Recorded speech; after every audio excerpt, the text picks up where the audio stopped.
ಇವತ್ತು ನಾನು pain cure ಸೆಂಟರ್ಗೆ ಬಂದಿದ್ದೀನಿ. ಇಲ್ಲಿ ಯಾವುದೇ ಔಷಧ ಇಲ್ಲದೆ, ಯಾವುದೇ ಒಂದು ಸರ್ಜರಿ ಇಲ್ಲದೆ, ಹಾಗೆಯೇ ಇಲ್ಲಿ ಯಾವುದೇ ಸೈಡ್ ಎಫೆಕ್ಟ್ಸ್ ಇಲ್ಲದೆ ಇಲ್ಲಿ ಟ್ರೀಟ್ಮೆಂಟ್ ಅನ್ನ ನೀಡಲಾಗುತ್ತೆ. ಹಾಗೆಯೇ ಇಲ್ಲಿ ವಿವಿಧ ರೀತಿಯಾದಂತಹ ಥೆರಪಿಗಳನ್ನ ಕೂಡ ಮಾಡಲಾಗುತ್ತೆ. ಬನ್ನಿ ಹಾಗಾದ್ರೆ ಇಲ್ಲಿ ಎಷ್ಟೆಲ್ಲ ವೆರೈಟಿ ಆದಂತಹ ಯಾವುದೆಲ್ಲ ಥೆರಪಿಗಳನ್ನ ಮಾಡ್ತಾರೆ ನೋಡ್ಕೊಂಡು ಬರೋಣ. ಅದಕ್ಕಿಂತ ಮುಂಚೆ ನಮ್ಮ ಕಾರ್ಯಕ್ರಮಕ್ಕೆ ಇಲ್ಲಿಯ ಡಾಕ್ಟರ್ ರಾಜೇಶ್ವರ್ ಅವರನ್ನ ವೆಲ್ಕಮ್ ಮಾಡೋಣ. ಡಾಕ್ಟರ್, ಕಾರ್ಯಕ್ರಮಕ್ಕೆ ವೆಲ್ಕಮ್. Thank you. ನಮಸ್ಕಾರ ಎಲ್ಲರಿಗೂ. ಡಾಕ್ಟರ್, ಮೊದಲನೇದಾಗಿ ನಿಮ್ಮ ಪರಿಚಯವನ್ನು ನಮ್ಮ ವೀಕ್ಷಕರಿಗೆ ತಿಳಿಸ್ಕೊಡಿ. ನಮಸ್ಕಾರ ಎಲ್ಲರಿಗೂ. ನಾನು doctor Rajesh, pain cure centre ಬ್ಯಾಂಗ್ಳೂರಿಂದ. ನಾನು ನ್ಯಾಚುರೋಪತಿ ಡಾಕ್ಟರ್ ಪ್ಲಸ್ ಆಲ್ಟರ್ನೇಟಿವ್ ಥೆರಪೀಸ್ನಲ್ಲಿ ಎಕ್ಸ್ಪರ್ಟ್ ಆಗಿದ್ದೀನಿ. ಡಾಕ್ಟರ್, ಇಲ್ಲಿ ಈ ಒಂದು ಹಾಸ್ಪಿಟಲಲ್ಲಿ ಎಷ್ಟೆಲ್ಲ ಥೆರಪಿಗಳನ್ನು ಮಾಡ್ತೀರಾ, ಜೊತೆಗೆ ಜನರಿಗೆ ಇದು ಎಷ್ಟು ಹತ್ತಿರವಾಗಿದೆ ಅನ್ನುವಂಥದ್ದು? ಇಲ್ಲಿ ಡಿಫ್ರೆಂಟ್, ಇದು ಮಲ್ಟಿ ಥೆರಪಿ ಸೆಂಟರ್. ಇಲ್ಲೇ ಬೇರೆ ಬೇರೆ ಥೆರಪೀಸ್ ಇರುತ್ತೆ. ಆದರೆ ಟ್ರೆಡಿಷ್ನಲ್ ಟ್ರೀಟ್ಮೆಂಟ್ಸ್ ಲೈಕ್ ನಮ್ಮದು ಇಂಡಿಯನ್ ಟ್ರೀಟ್ಮೆಂಟ್ ಇರುತ್ತೆ, ಮತ್ತು ಫಾರಿನ್ನಲ್ಲಿ ಯಾವುದು ಬೆಸ್ಟ್ ಟ್ರೀಟ್ಮೆಂಟ್ ಇರುತ್ತೆ, ಇಲ್ಲಿ ಆ ಥೆರಪೀಸ್ ಎಲ್ಲ ಸಿಗುತ್ತೆ. ಇಲ್ಲಿ ನಾರ್ಮಲಿ ಅಡ್ವಾನ್ಸ್ ಕೈರೋಪ್ರಾಕ್ಟಿಕ್ ಆಗುತ್ತೆ, ಕೈರೋಪ್ರಾಕ್ಸಿಯಾ, ರೈನ್ ಡ್ರಾಪ್ ಥೆರಪಿ, ಮತ್ತು magnetic therapy, soft laser therapy, different types of acupuncture treatments ಇರುತ್ತೆ. ಅಕ್ಯುಪಂಚರ್ನಲ್ಲಿ brain mapping, scalp acupuncture, neuro acupuncture ಇರುತ್ತೆ. ಕಪ್ಪಿಂಗ್ ಥೆರಪಿನಲ್ಲಿ different fire cupping, different types of cuppings ಇರುತ್ತೆ. ಮತ್ತು ಇದರ ಜೊತೆ ಅಷ್ಟೊಂದು ಬೇರೆ ಬೇರೆ ಥೆರಪೀಸ್ ಏನು ರಿಕ್ವೈರ್ಮೆಂಟ್ ಇರುತ್ತೆ ಪೇಷಂಟ್ಸ್ಗೆ, ಆ ಥರ ಥೆರಪೀಸು ಇದೆ. ಪೇಷಂಟ್ಸ್ಗೆ ರಿಕವರಿ ಮಾಡಬೇಕು, ಅದು ಒಂದು ಟಾರ್ಗೆಟ್. ಓಕೆ. ಇತ್ತೀಚಿನ ದಿನಗಳಲ್ಲಿ ಜಾಸ್ತಿಯಾಗಿ ಮಂಡಿ ನೋವು ಇರ್ಬೋದು, ಬ್ಯಾಕ್ ಪೇನ್ ಇರ್ಬೋದು, ಕೆಲಸ ಮಾಡೋರಿಗೆ, ಆಫೀಸಲ್ಲಿ ಕೂತು ಕೆಲಸ ಮಾಡೋರಿಗೆ ಜಾಸ್ತಿಯಾಗಿ ಈ ಥರ ಎಲ್ಲ ಕಾಯಿಲೆಗಳು ಕಾಣಿಸ್ಕೊಳ್ಳುತ್ತೆ. ಸೊ ಅವ್ರಿಗೆಲ್ಲ ಈ ಥರ ಫಿಸಿಯೋಥೆರಪಿ ಎಷ್ಟು ಏನೋ ಸಹಕಾರಿಯಾಗಿದೆ ಅನ್ನುವಂಥದ್ದು? ನನಗೆ ರಿಕವರಿ ಆಲ್ಮೋಸ್ಟ್ ಎಲ್ಲ ಪೇಷಂಟ್ಸ್ಗೆ ಬರುತ್ತೆ. ಆದರೆ ಪೇಷಂಟ್ಸ್ ಕಂಡೀಷನ್ ಮೇಲೆ ರಿಕವರ್ ಆಗುತ್ತೆ. ಆದರೆ ಬ್ಯಾಕ್ ಪೇನ್, ನೀ pain, cervical spondylitis, lumbar spondylitis, ಮತ್ತು ನಮ್ನೆಸ್, ವಾಕ್ ಮಾಡೋಕ್ಕೆ ಆಗಲ್ಲ ಪೇಷಂಟ್ಸ್ಗೆ, ಫುಲ್ ಜೂಮ್ ಥರ ಬರುತ್ತೆ ಕೈ ಮತ್ತು ಕಾಲು, ಬರ್ನಿಂಗ್ ಸೆನ್ಸೇಷನ್ ಇರುತ್ತೆ, ಎಲ್ಲ ಥರ ಪೇಷಂಟ್ಸ್ ಬರ್ತಾರೆ. ಇಲ್ಲಿ ಡಿಫ್ರೆಂಟ್ ಥೆರಪಿಯಿಂದ ಸ್ಪೈನ್ ಕರೆಕ್ಷನ್ ಮಾಡ್ತೀವಿ, ನೀ ಕರೆಕ್ಷನ್ ಮಾಡ್ತೀವಿ. ಅದರಿಂದ ಪೇಷಂಟ್ಸ್ಗೆ ರಿಕವರಿ ಬಂದ್ಬಿಡುತ್ತೆ ನಾವು. ಓಕೆ. ಈಗ ಬ್ಯಾಕ್ ಪೇನ್ ಇದ್ದವರಿಗೆ ಎಷ್ಟು ಟೈಮ್ ಬೇಕು ರಿಕವರಿ ಆಗೋಕ್ಕೆ? Normally patient to patient condition ಯಾವ ಥರ ಕಂಡೀಷನ್ ಇರುತ್ತೆ. ಆದರೆ ನಾರ್ಮಲಿ ಇಲ್ಲೇ 5 to 10 ಸೆಷನ್ ಕೊಡ್ತೀವಿ. 5 to 10 ಸೆಷನ್ನಲ್ಲಿ ಪೇಷಂಟ್ಸ್ಗೆ ರಿಕವರಿ ಬಂದ್ಬಿಡುತ್ತೆ. ಆದರೆ ಫಸ್ಟ್ ಡೇ ಟ್ರೀಟ್ಮೆಂಟ್ ಆದಮೇಲೆ ಪೇಷಂಟ್ಸ್ಗೆ ಡಿಫ್ರೆಂಟ್ ಇರುತ್ತೆ. ಡಿಫ್ರೆನ್ಸ್ ಅವ್ರಿಗೆ ರಿಲೀಫ್ ಥರ ಬಂದ್ಬಿಡುತ್ತೆ. ಓಕೆ. ಈ ಥರ ಟ್ರೀಟ್ಮೆಂಟ್ ತಗೋಬೇಕು ಆದರೆ ಯಾವ ರೀತಿಯಾದಂತಹ ಪಥ್ಯಗಳನ್ನು ಮಾಡಬೇಕು? ನಮ್ಮ ಆರೋಗ್ಯವನ್ನು ನಮ್ಮ ಮನೆಯಲ್ಲಿ ಹೇಗೆ ಈ ಥರ ಒಂದು ಟ್ರೀಟ್ಮೆಂಟ್ ಆದ ತಕ್ಷಣ, ಮನೆ ಹೋದ ತಕ್ಷಣ ಯಾವ ಥರ ತಮ್ಮನ್ನು ತಾವು ತೊಡಗಿಸ್ಕೊಳ್ಬೇಕು, ಪಥ್ಯ ಎಲ್ಲ ಈ ಪೇಷಂಟ್ಗೆ ನಾನು ಹೇಳ್ತೀವಿ ಯಾವ ಥರ ಮನೆಯಲ್ಲಿ ನೋಡ್ಕೋಬೇಕು, ಯಾವ ಥರ ಎಕ್ಸಸೈಸ್ ಮಾಡಬೇಕು, ಯಾವ ಥರ ವಾಕ್ ಮಾಡಬೇಕು, ಡಯಟ್ ಯಾವ ಥರ ಇರುತ್ತೆ. ಸೊ ಪೇಷಂಟ್ ಮುಂದಕ್ಕೆ ಈ ಥರ ಪ್ರಾಬ್ಲಮ್ ಬರಬಾರ್ದು. ಯಾಕಂದರೆ ಇಲ್ಲೇ ನಾನು ಮೆಡಿಸಿನ್ ಕೊಡ್ತಾ ಇಲ್ಲ. Without surgery, without side effect ಈ ಟ್ರೀಟ್ಮೆಂಟ್ ಆಗುತ್ತೆ. ಸೊ ಇದು ನಾರ್ಮಲ್ ಲೈಫ್ ಸ್ಟೈಲ್ ಇರುತ್ತೆ. ಆ್ಯಂಡ್ ಪೇಷಂಟ್ಸ್ಗೆ ರಿಕವರಿಯು ಬಂದ್ಬಿಡುತ್ತೆ and patients can survive. Okay. ಅಂದರೆ ಯಾವುದೇ ರೀತಿಯಾದಂತಹ ಟ್ಯಾಬ್ಲೆಟ್ಸ್ ಏನೂ ಇಲ್ಲ, ಬರೀ ಇಂಜೆಕ್ಷನ್ಸ್ ಆ ಥರನೂ ಏನೂ ಇಲ್ಲ, ಬರೀ ಇಂಜೆಕ್ಷನ್, ಟ್ಯಾಬ್ಲೆಟ್ಸ್, ಸರ್ಜರಿ ಆ ಥರ ಏನೂ ಇಲ್ಲ. ಇಲ್ಲಿ ಡಿಫ್ರೆಂಟ್ ಥೆರಪೀಸ್ ಇರುತ್ತೆ. ಇಲ್ಲಿ ಸಪೋಸ್ ಪೇಷಂಟ್ಸ್ಗೆ ಡಿಸ್ಕ್ ಬಲ್ಜ್ ಪೇಷಂಟ್ಸ್ ಬರ್ತಾರೆ, ಅವ್ರಿಗೆ L4 L5ನಲ್ಲಿ ಡಿಸ್ಕ್ ಬಲ್ಜ್ ಇರುತ್ತೆ, ಆ ಥರ ಪೇಷಂಟ್ಸ್ ಬರ್ತಾರೆ. ಮತ್ತು ನಮ್ನೆಸ್, ಸೈಟಿಕಾ ಪೇನ್ ಇರುತ್ತೆ, ಆ ಥರ ಪೇಷಂಟ್ಸ್. ಸೊ ಅಲ್ಲಿ ಸ್ಪೈನ್ ಕರೆಕ್ಷನ್ ಮಾಡ್ತೀವಿ. ನೀ ಪ್ರಾಬ್ಲಮ್ ಇದ್ದರೆ, ಈ ಥರ ನಿನ್ನಲ್ಲಿ ಕಾರ್ಟ್ಲೇಜ್ ಡ್ಯಾಮೇಜ್ ಆಗುತ್ತೆ, ಅದಕ್ಕೆ ನೀ ಕರೆಕ್ಷನ್ ಮಾಡ್ತೀವಿ. ಮಾಡಿದ್ಮೇಲೆ ಪೇಷಂಟ್ಸ್ಗೆ ವಾಕ್ ಮಾಡೋಕ್ಕೆ ಈಸಿ ಆಗುತ್ತೆ. ಓಕೆ. ಈಗ ಆಲ್ರೆಡಿ ಅವರು ಬೇರೆ ಏನಾದ್ರು ಟ್ರೀಟ್ಮೆಂಟ್ ತಗೊತಾ ಇರ್ತಾರೆ, ಈಗ ಡಯಾಬಿಟಿಷನ್ಸ್ ಇರ್ಬೋದು, ಆ ಥರ ಎಲ್ಲ BP ಇರೋರು ಇರ್ಬೋದು, ಅವರಿಗೆಲ್ಲ ಈ ಥರ ಟ್ರೀಟ್ಮೆಂಟ್ ತಗೊಂಡ್ರೆ ಏನು ಎಫೆಕ್ಟ್ ಆಗಲ್ವಾ? ಇಲ್ಲ ಮ್ಯಾಮ್, ಯಾಕಂದರೆ ಇಲ್ಲೇ ನಾನು ಮೆಡಿಸಿನ್ ಕೊಡ್ತಾ ಇಲ್ಲ ಯಾವ ಥರ. ಸೊ ಅವರು ಏನು ಮೆಡಿಸಿನ್ ತೊಗೊಳ್ತಾ ಇದ್ದಾರೆ ಅದ್ರ ಜೊತೆ ಈಗೇನು ಸಂಬಂಧ ಇಲ್ಲ. ಇದು ಜಸ್ಟ್ ಕರೆಕ್ಷನ್, ಏನು ಪ್ರಾಬ್ಲಮ್ ಇದೆ, ಸರ್ಕ್ಯುಲೇಷನ್ ಇನ್ಕ್ರೀಸ್ ಮಾಡ್ತೀವಿ, ಮತ್ತು ಸ್ಪೈನ್ನಲ್ಲಿ ಏನು ಪ್ರಾಬ್ಲಮ್ ಆಗಿದೆ ಅದು ಸರಿ ಮಾಡ್ತೀವಿ. ನೀನಲ್ಲಿ ಈ ಪಾಟೆಲ್ಲ ಮೂವ್ ಆಗ್ತಾ ಇಲ್ಲ, ಅದು ಸರಿ ಮಾಡ್ತೀವಿ. ಸೊ ಅದಕ್ಕೇನು ಮೆಡಿಸಿನೇ ಕೊಡ್ತಾ ಇಲ್ಲ. ಸೊ ಅದಕ್ಕೆ ಆ ಥರ ಸೈಡ್ ಎಫೆಕ್ಟ್ ಆಗೋಕ್ಕೇನೋ ಚಾನ್ಸೇ ಇಲ್ಲ. ಡಾಕ್ಟರ್, ಇನ್ನು ಈ ಥರದ ಟ್ರೀಟ್ಮೆಂಟ್ ಯಾವ ವಯಸ್ಸಿನವರಿಗೆ ಸೂಟೇಬಲ್ ಆಗುತ್ತೆ, ಹೇಗೆ ಅದರ ಬಗ್ಗೆ ಹೇಳಿ? ಇಲ್ಲೇ ಎಲ್ಲ ಏಜ್ ಪೇಷಂಟ್ಸ್ ಬರ್ತಾರೆ. Like starting from nowadays slip disc and back pain, we are getting the patients from 15 years to up to 80 also we are looking. 80 years old patients ಬರ್ತಾರೆ, ಅವ್ರಿಗೂ ರಿಕವರಿ ಮಾಡಿಕೊಡ್ತೀವಿ. ಆದರೆ ಪೇಷಂಟ್ಸ್ ಬಾಡಿ ಮೇಲೆ depend ಆಗುತ್ತೆ ಎಷ್ಟು ಬೇಗ recovery ಆಗುತ್ತೆ. ಆದರೆ ಡೆಫಿನೆಟ್ಲಿ ಅವ್ರಿಗೆ ರಿಕವರಿ ಆಗುತ್ತೆ. ಅಂದರೆ ಇಂತಿಷ್ಟು ಟೈಮ್ ತಗೊಳುತ್ತೆ. ಮಿನಿಮಮ್ ಒಂದು ಕೋರ್ಸ್ ಡಿಸೈನ್ ಮಾಡಿದ್ದೀವಿ, 5 to 10 days. ಈ ಟೈಮ್ನಲ್ಲಿ ಪೇಷಂಟ್ಸ್ಗೆ ರಿಕವರಿ ಬಂದ್ಬಿಡುತ್ತೆ. ಡಾಕ್ಟರ್, ಇನ್ನು ಪ್ರೈಸಿಂಗ್ ಅಂತ ಬಂದಾಗ ಈಗ ಒಂದಿಷ್ಟು ಮಧ್ಯಮ ವರ್ಗದವರು ಇರ್ತಾರೆ, ಅವ್ರಿಗೂ ಕೂಡ ಟ್ರೀಟ್ಮೆಂಟ್ ಬೇಕಾಗಿರುತ್ತೆ. ಸೊ ಯಾವ ರೀತಿ ಇರುತ್ತೆ ಇಲ್ಲಿ ಪ್ರೈಸ್ ಎಲ್ಲ ಮ್ಯಾಮ್ ಇಲ್ಲೇ ಪೇಷಂಟ್ ಕಂಡೀಷನ್ ಬೇರೆ ಬೇರೆ ಇರುತ್ತೆ. Patient condition to condition treatment decide ಆಗುತ್ತೆ ಯಾವ ಥರ ಥೆರಪಿ ಬೇಕು ಅದ್ರ ಮೇಲೆ. ಆದರೆ ಈ ಟ್ರೀಟ್ಮೆಂಟ್ ನಾನು ಬಿಸ್ನೆಸ್ ಮಾಡೋಕ್ಕೆ ಮಾಡ್ತಾ ಇಲ್ಲ, ಇದು ಜಸ್ಟ್ ಜನಸೇವಾಗೆ ಒಂದು ತಿಳಿಸ್ಬೇಕು. Without medicine, without surgery, without side effects ಇದು ಸರಿಯಾಗುತ್ತೆ. ಸೊ ಇಲ್ಲಿ ಟ್ರೀಟ್ಮೆಂಟ್ ಕಾಸ್ಟ್ ಜಾಸ್ತಿ ಇರಲ್ಲ, ಎಲ್ಲ ಪ್ರಕಾರ ಪೇಷಂಟ್ಸ್ ಬರ್ತಾರೆ, ಟ್ರೀಟ್ಮೆಂಟ್ ತೊಗೊಳ್ತಾರೆ, and they all are happy. Okay doctor, pain cure hospital ಎಷ್ಟೊತ್ತಿಗೆ ಓಪನ್ ಇರುತ್ತೆ, ಟೈಮಿಂಗ್ಸ್ ಬಗ್ಗೆ ಹೇಳ್ಬೋದಾ? ಹಾಂ, ಇಲ್ಲೇ ಟೈಮಿಂಗ್ಸ್ ಬೆಳಿಗ್ಗೆ 9 to 11:30 ತನಕ ಇರುತ್ತೆ, ಸಾಯಂಕಾಲ 3 to 7 ಇರುತ್ತೆ. ಪೇಷಂಟ್ಸ್ ಬರೋಕ್ಕೆ ಮುಂಚೆ ಕಾಲ್ ಮಾಡಿ ಬರಬೇಕು, ಯಾಕಂದರೆ ಪೇಷಂಟ್ಸ್ ಇಲ್ಲೇ ಆಲ್ವೇಸ್ ಅಪಾಯಿಂಟ್ಮೆಂಟ್ ಬುಕ್ ಮಾಡಿ ಬರಬೇಕು. ಓಕೆ. ಹೌದು. ಪೇಷಂಟ್ಸ್ಗೆ ಬ್ಯಾಕ್ ಸ್ಟೀಫ್ ಆಗುತ್ತೆ ಆರ್ ಎನಿ ಮಯೋಫೇಶಿಯಾ ರಿಲೀಸ್ ಮಾಡಬೇಕು, ನ್ಯೂರೋಮಸ್ಕ್ಯುಲರ್ ಸ್ಟೀಫ್ನೆಸ್ ಜಾಸ್ತಿ ಇದ್ದರೆ ಫಸ್ಟ್ ಇಲ್ಲೇ ಡ್ರೈ ಕಪ್ಪಿಂಗ್ ಮಾಡಬೇಕು. ಸೊ ದಟ್ ಏನಾಗುತ್ತೆ, ಪೇಷಂಟ್ಸ್ಗೆ ಅಷ್ಟು ನೋವು ಆಗಲ್ಲ, and that pain will be relief. So will see the how dry cupping we do. This is a cervical, thoracic,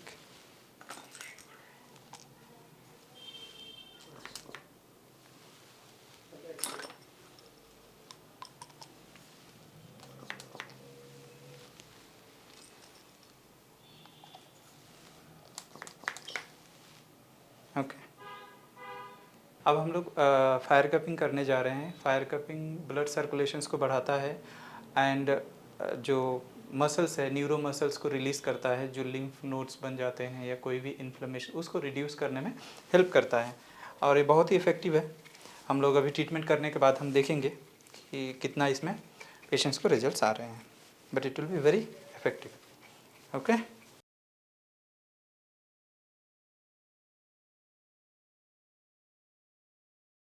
ಇವಾಗ ಫೈರ್ ಕಪ್ಪಿಂಗ್ ಮಾಡೋಕ್ಕೆ ಹೋಗ್ತಾ ಇದ್ದೀವಿ.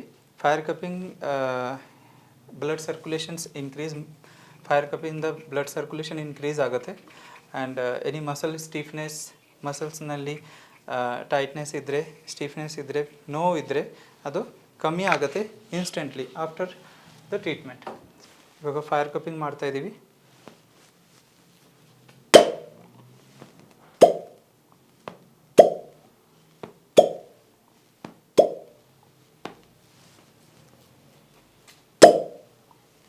Okay, this will for any patients को टॉक्सिन्स रहता है बॉडी में, उसको रिलीज़ करता है. जो डायबिटिक पेशेंट्स होते हैं या फैट को भी रिड्यूस करता है. अगर लीवर में टॉक्सिन्स है उसको भी ये रिड्यूस करता है. पेशेंट्स को अगर किडनी में प्रॉब्लम है, सर्कुलेशंस प्रॉब्लम है, ब्लड सर्कुलेशंस का प्रॉब्लम है, कोई भी, क्योंकि हमारे पूरे प्रॉब्लम जितने भी रहते हैं पूरे स्पाइन से कनेक्टेड होते हैं.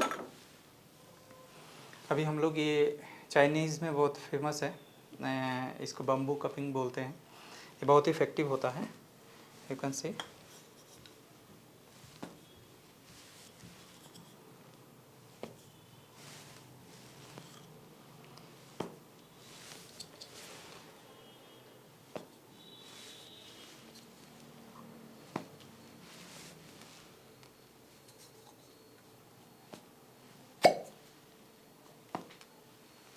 ಓಕೆ. ಸೊ ಇದು ಬಂಬೂ ಕಪ್ಪಿಂಗ್.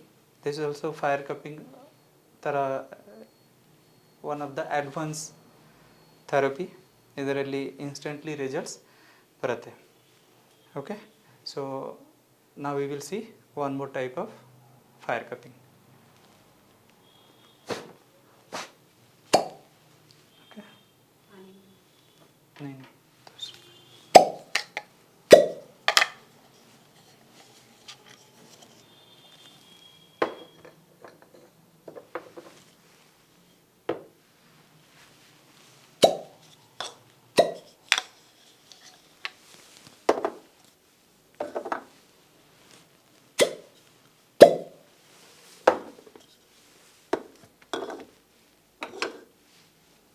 ಈ ಪೇಷಂಟ್ಸ್ ಬೇರೆ ಬೇರೆ ಥೆರಪೀಸ್ ಇರುತ್ತೆ. ಆ ಥೆರಪೀಸ್ ಡಿಸೈಡ್ ಆಗುತ್ತೆ ಪೇಷಂಟ್ಸ್ ಬಾಡಿ ಕಂಡೀಷನ್ಸ್ ಮೇಲೆ. ಪೇಷಂಟ್ಸ್ ಏಜ್ ಹೇಗಿದೆ, ಅವ್ರಿಗೆ ನೋವು ಇದೆ, ನೋವು ಜೊತೆ ಅವ್ರಿಗೆ ಏನೇನು ಪ್ರಾಬ್ಲಮ್ ಇದೆ ಅದರ ಪ್ರಕಾರ ಥೆರಪಿ ಆ್ಯಡ್ ಆಗುತ್ತೆ. ಅದರಿಂದ ಪೇಷಂಟ್ಸ್ಗೆ ರಿಕವರಿ ಬೇಗ ಬರುತ್ತೆ. ಡಿಪೆಂಡ್ ಆಗುತ್ತೆ ಯಾವ ಥರ ಥೆರಪಿ ಆ ಪೇಷಂಟ್ಸ್ಗೆ ಶೂಟ್ ಆಗುತ್ತೆ. ಏಜ್ ಜಾಸ್ತಿ ಇದ್ದರೆ ಅವ್ರಿಗೆ ಬೇರೆ ಥರ ಥೆರಪೀಸ್ ಇರುತ್ತೆ, ಏಜ್ ಕಮ್ಮಿ ಇದ್ದರೆ ಬೇರೆ ಥರ ಥೆರಪಿ ಇರುತ್ತೆ. ಆದರೆ ಅವ್ರ ಮಸಲ್ಸ್ ಯಾವ ಥರ ವರ್ಕ್ ಆಗ್ತಾ ಇದೆ, ಸರ್ಕ್ಯುಲೇಟರಿ ಸಿಸ್ಟಮ್ ಯಾವ ಥರ ವರ್ಕ್ ಆಗ್ತಾ ಇದೆ, ಅದ್ರ ಮೇಲೆ ಎಲ್ಲ ಡಿಪೆಂಡ್ ಆಗುತ್ತೆ ಯಾವ ಥರ ಥೆರಪಿ ಅವ್ರಿಗೆ ಕೊಡಬೇಕು. ಆದರೆ ಈ ಪೇಷಂಟ್ಸ್ ಈ ಟ್ರೀಟ್ಮೆಂಟ್ನಲ್ಲಿ ಪೇಷಂಟ್ಸ್ಗೆ ಏನು ಮೆಡಿಸಿನ್ ಕೊಡಲ್ಲ, ಸರ್ಜರಿಗೆ ರೆಕಮೆಂಡ್ ಮಾಡಲ್ಲ, ಮತ್ತು ಸೈಡ್ ಎಫೆಕ್ಟ್ಸ್ ಇರಲ್ಲ. ಇದು completely natural therapy. Patients circulations ಎಲ್ಲ ಇಂಪ್ರೂವ್ ಆಗುತ್ತೆ and patients will recover very fast. ನೋಡಿದ್ರಲ್ಲ ವೀಕ್ಷಕರೇ, ಯಾವ ರೀತಿಯಾಗಿ ಎಲ್ಲ ಟ್ರೀಟ್ಮೆಂಟ್ ಕೊಟ್ಟರು ಅನ್ನುವಂಥದ್ದನ್ನು ಇನ್ನೂ ಕೂಡ ಹೆಚ್ಚಿನ ಮಾಹಿತಿಯನ್ನು ಸ್ವತಃ ಡಾಕ್ಟರ್ ಜೊತೆ ಕೇಳೋಣ. ಡಾಕ್ಟರ್, ಇನ್ನೂ ಕೂಡ ಒಂದು ಥೆರಪಿ ಮಾಡಬೇಕಾದ್ರೆ ಎಷ್ಟು ಟೈಮ್ ತಗೊಳುತ್ತೆ, ಆ ಒಂದು ಸೆಷನ್ ಎಷ್ಟೊಂದು ಟೈಮ್ ತಗೊಳುತ್ತೆ ಅನ್ನುವಂಥದ್ದು? ಆದರೆ ಡಿಪೆಂಡ್ಸ್ ಆಗುತ್ತೆ. ಒನ್ ಥೆರಪಿಗೆ ಡಿಫ್ರೆಂಟ್ ಟೈಮ್ಸ್ ಇರುತ್ತೆ. On on average half an hour times ಇರುತ್ತೆ. Half an hour, 45 minutes, 40 minutes, 20 minutes, 15 minutes, ಈ ಥರ ಡಿಫ್ರೆಂಟ್ ಥೆರಪೀಸ್ಗೆ ಡಿಫ್ರೆಂಟ್ ಟೈಮ್ಸ್ ಇರುತ್ತೆ. ಆದರೆ at least half an hour time ಬೇಕು. ಓಕೆ, ಅದರಿಂದಾಗಿ ಪೇಷಂಟ್ ಸ್ವಲ್ಪ ರಿಕವರಿ ಆಗ್ತಾರೆ. ಈಗ ಬ್ಯಾಕ್ ಪೇನ್ ಇರ್ಬೋದು, ಸೊ ಆ ಥರ ಎಲ್ಲ ಒಂದು ಸ್ವಲ್ಪ ರಿಲೀಫ್ ಸಿಗುವಂಥದ್ದು ಆ ಟೈಮಲ್ಲೇ ಸಿಗ್ಬಿಡುತ್ತಾ ಅಥವಾ ಹೇಗೆ? ಟ್ರೀಟ್ಮೆಂಟ್ ಆದಮೇಲೆ ಪೇಷಂಟ್ಸ್ಗೆ ಡೆಫಿನೆಟ್ಲಿ ಫಸ್ಟ್ ಡೇನಲ್ಲಿ ರಿಲೀಫ್ ಬಂದುಬಿಡುತ್ತೆ. ಆ್ಯಂಡ್ ಪೇಷಂಟ್ಸ್ ರಿವ್ಯೂ ಇದ್ದಾರೆ, ಅದು ನೋಡಿ. ಪೇಷಂಟ್ಸ್ಗೆ ಫಸ್ಟ್ ಸೆಷನ್ನಲ್ಲಿ ಅವ್ರಿಗೆ ಇನ್ಸ್ಟೆಂಟ್ ರಿಸಲ್ಟ್ಸ್ ಇದೆ. ಹೌದು, ಫಸ್ಟ್ ಡೇನೇ ಈ ತರ ಸ್ವಲ್ಪ ರಿಲೀಫ್ ಸಿಗುತ್ತೆ, ಆದ್ಮೇಲೆ ಕಡಿಮೆ ಆಗ್ತಾ from the day by day ಅವ್ರಿಗೆ ರಿಲೀಫ್ ಬರ್ತಾ ಇರುತ್ತೆ. ಅಂದ್ರೆ ಈಗ ಬೇರೆ ಏನೋ ಕಾಯಿಲೆಗಳ ಮುಖಾಂತರ ಬಂದಿರ್ತಾರೆ, ಅವ್ರಿಗೂ ಕೂಡ ಬೇಕಾಗಿರುತ್ತೆ ಟ್ರೀಟ್ಮೆಂಟ್ ಬೇಕಾಗಿರುತ್ತೆ ಈ ತರ. ಸೊ ಅವರಿಗೆ ಯಾವ ತರ ಸಜೆಸ್ಟ್ ಮಾಡ್ತೀರಾ ನೀವು, ಹೆಂಗೆಲ್ಲ ಟ್ರೀಟ್ಮೆಂಟ್ ಮಾಡ್ತೀರಾ ಅಂತ? ಇಲ್ಲಿ ಕನ್ಸಲ್ಟೇಷನ್ ಫ್ರೀ ಇದೆ. ನಾನು ಪೇಷಂಟ್ಸ್ಗೆ ಹೇಳ್ತೀವಿ, ಫಸ್ಟ್ ಬನ್ನಿ, ಡಯಾಗ್ನೋಸಿಸ್ ಫ್ರೀ ಇದೆ, ಡಯಾಗ್ನೋಸಿಸ್ ಮಾಡಿ ನಿಮಗೆ ಎಲ್ಲ ಎಕ್ಸ್ಪ್ಲೈನ್ ಮಾಡ್ತೀವಿ, ಏನು ಪ್ರಾಬ್ಲಮ್ ಆಗಿದೆ, ಯಾವ ಥರ ಅದು ರಿಕವರ್ ಆಗುತ್ತೆ, ಎಷ್ಟು ಟೈಮ್ ಆಗುತ್ತೆ, ಎಲ್ಲ ಪೇಷಂಟ್ಸ್ಗೆ ಇನ್ಫಾರ್ಮ್ ಮಾಡ್ತೀವಿ. ಅದು first of all one thing clear, ಇಲ್ಲಿ ಮೆಡಿಸಿನೂ ಕೊಡ್ತಾ ಇಲ್ಲ, ಸರ್ಜರಿಯೂ ಇಲ್ಲ, ಸೈಡ್ ಎಫೆಕ್ಟ್ಸು ಇಲ್ಲ, ನ್ಯಾಚುರಲ್ ಥೆರಪಿ ಇದೆ. ಸೊ ಬರಬೇಕು, ಡಯಾಗ್ನೋಸಿಸ್ ಮಾಡಿ ಫ್ರೀ ಆಫ್ ಕಾಸ್ಟ್. ಅವ್ರಿಗೆ ಫಸ್ಟ್ ಹೇಳ್ತೀವಿ ಏನು ಕಂಡೀಷನ್ ಇದೆ, ಅದ್ರ ಮೇಲೆ ಏನು ಟ್ರೀಟ್ಮೆಂಟ್ ಆಗುತ್ತೆ ಅವ್ರಿಗೆ. ಡಾಕ್ಟರ್, ಆಹಾರ ಕ್ರಮ ಎಷ್ಟು ಕೂಡ ಚೆನ್ನಾಗಿದ್ರು ಕೂಡ ಈ ಥರದ ಕೆಲವೊಂದು ಪೇನ್ಗಳೆಲ್ಲ ಕಾಣಿಸ್ಕೊಳ್ಳುತ್ತೆ. ಸೊ ಕಾರಣ ಏನು ಅಂತ? ನಾನು ಏನು ಸ್ಟಡಿ ಮಾಡಿದ್ದೀವಿ, ಆ ರಿಸರ್ಚ್ನಲ್ಲಿ ನನಗೆ ಏನು ಸಿಕ್ಕಿದೆ, ಪೇಷಂಟ್ಸ್ ಇದ್ದಾರೆ, ಅವ್ರಿಗೆ ಲೈಫ್ ಸ್ಟೈಲ್ ಗುಡ್, ಆಹಾರ ಅವ್ರಿಗೆ ಕರೆಕ್ಟ್ ಇದೆ, ಆದರೆ ಅವ್ರಿಗೆ ಸ್ಟ್ರೆಸ್ ಇರುತ್ತೆ. ಎಲ್ಲ ಟೈಮ್ನಲ್ಲಿ ಅವ್ರಿಗೆ ಸ್ಟ್ರೆಸ್ ಇರುತ್ತೆ. ಆ ಸ್ಟ್ರೆಸ್ಸಿಂದ ಏನಾಗುತ್ತೆ, ಬಾಡಿನಲ್ಲಿ ಇಂಬ್ಯಾಲೆನ್ಸ್ ಆಗ್ತಾ ಇದೆ, ಹಾರ್ಮೋನಲ್ ಇಂಬ್ಯಾಲೆನ್ಸ್, ಕೆಮಿಕಲ್ ಇಂಬ್ಯಾಲೆನ್ಸ್. ಆದ್ದರಿಂದ ಅವ್ರಿಗೆ ಕಂಪ್ಲೀಟ್ ಮೆಟಬಲಿಸಮ್ ಸ್ಲೋ ಡೌನ್ ಆಗಿಬಿಡುತ್ತೆ. ಯಾಕಂದರೆ ನೀವು ಎಲ್ಲ ಟೈಮ್ ಬ್ಯುಸಿ ಇದ್ದೀರಾ, ಸಮಥಿಂಗ್ ಸ್ಟ್ರೆಸ್ನಲ್ಲಿ ಇದ್ದರೆ ಸರ್ಕ್ಯುಲೇಷನ್ ಮತ್ತು ನಿಮ್ಮ ಬಾಡಿ ಮೆಟಬಲಿಸಮ್ ಎಲ್ಲ ಸ್ಲೋ ಡೌನ್ ಆಗುತ್ತೆ. ಆದ್ದರಿಂದ ಪೇಷಂಟ್ಸ್ಗೆ ಈ ಥರ ಪ್ರಾಬ್ಲಮ್ ಬರ್ತಾ ಇರುತ್ತೆ. ಸೊ ನಾನು ಎಲ್ಲರಿಗೂ ಹೇಳ್ತೀವಿ, they should take care of them self first.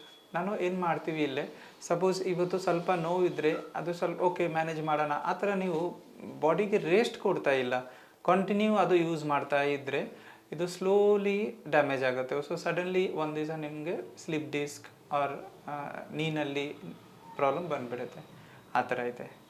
Okay, ಇನ್ನು ಬದಲಾಗ್ತಾ ಇರುವಂತಹ ಈ ಒಂದು ಜೀವನ ಶೈಲಿಯಿಂದಾಗಿ ತಿನ್ನೋ ಫುಡ್ ಇರ್ಬೋದು, ಎಲ್ಲ ರೀತಿಯಲ್ಲೂ ಕೂಡ ಮನುಷ್ಯನಿಗೆ ಸಮಸ್ಯೆಗಳು ತಪ್ಪಿದ್ದಲ್ಲ, ಜಾಸ್ತಿ ಆಗ್ತಾನೆ ಇರುವಂಥದ್ದು. ಸೊ ಈ ಥರ ಬಂದಾಗ ಇಂತಹ ನೋವುಗಳಿರ್ಬೋದು, ಬಾಡಿ ನೋವು ಬರೋದಿರ್ಬೋದು, ಆ ಥರ ಬಂದಾಗ ಯೂತ್ಸ್ಗೆ ಏನು ಹೇಳಕ್ಕೆ ಇಷ್ಟಪಡ್ತೀರಾ, ನಿಮ್ಮ ಟಿಪ್ಸ್? ಎಲ್ಲರಿಗೂ ಹೇಳ್ತೀವಿ, ಫಸ್ಟ್ ಹ್ಯಾಪಿಯಾಗೇ ಇರಬೇಕು. ಯಾವ ಥರ ನೀವು ಒಳಗಡೆ ಇದ್ದೀರಾ ಆಚೆ ಆ ಥರ ಕಾಣಿಸ್ಬೇಕು.